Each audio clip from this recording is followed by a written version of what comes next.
안녕하세요. 단국대학교병원 유방내분비외과 민준호입니다.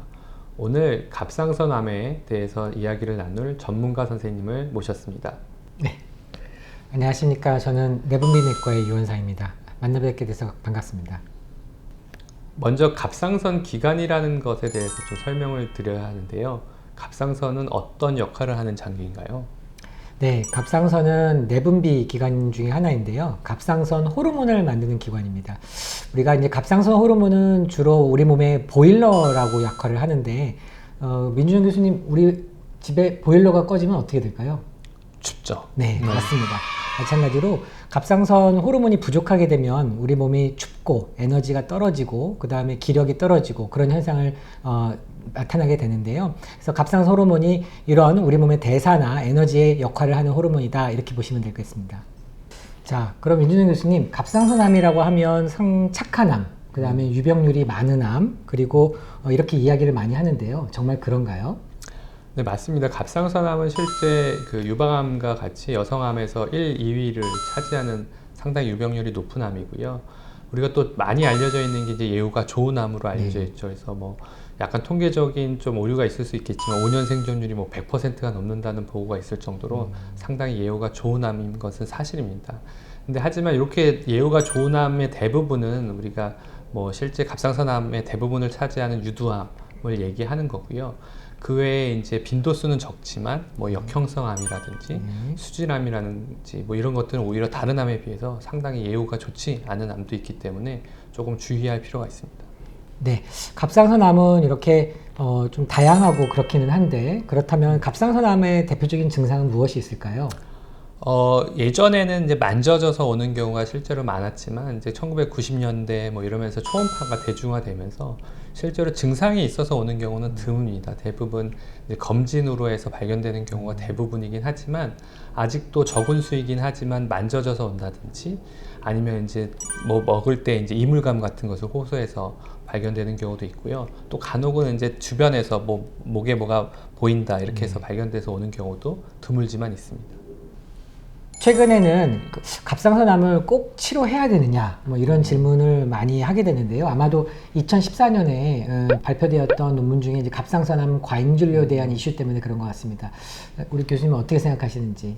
네, 맞습니다. 최근에 많은 환자분들이 내원해서 하시는 질문이고요.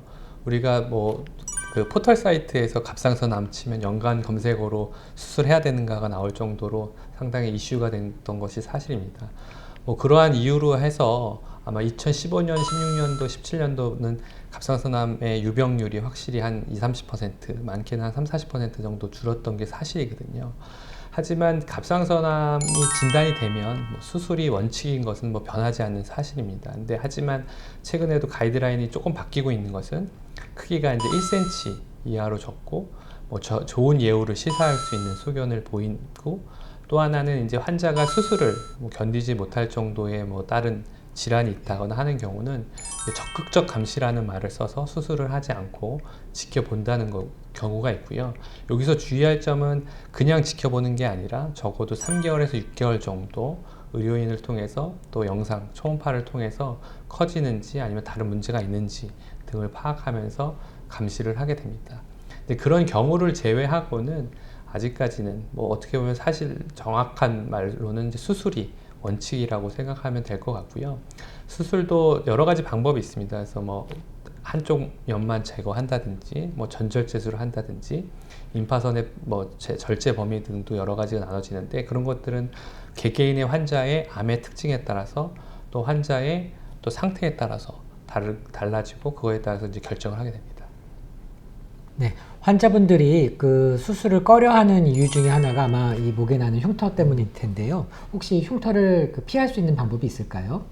네, 맞습니다. 그 갑상선암은 수술의 위험도가 그렇게 높지, 뭐 조금 뭐 어폐가 있을 수 있지만 높지 않은 수술이긴 한데 결국에는 4에서 6cm 정도의 목에 이제 눈에 보이는 데에 절개창이 난다는 것에 대해서 특히 젊은 여성분들이 많이 고민을 하게 되는데요.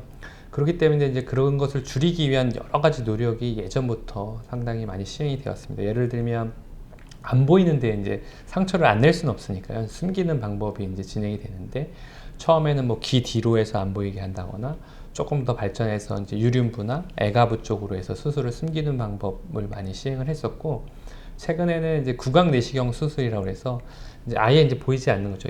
양쪽 입술 쪽이나 턱 밑에 쪽, 입술 안쪽으로 해서 이제 수술을 아예 보이지 않게 하는 수술 방법을 시행을 하고 있습니다. 그래서 갑상선암 수술, 내시경 수술은 아직도 많이 진화를 하고 있는 수술이고요. 10년에서 20년 사이에 상당히 많은 변화, 많은 발전이 있는 부분이라고 생각합니다.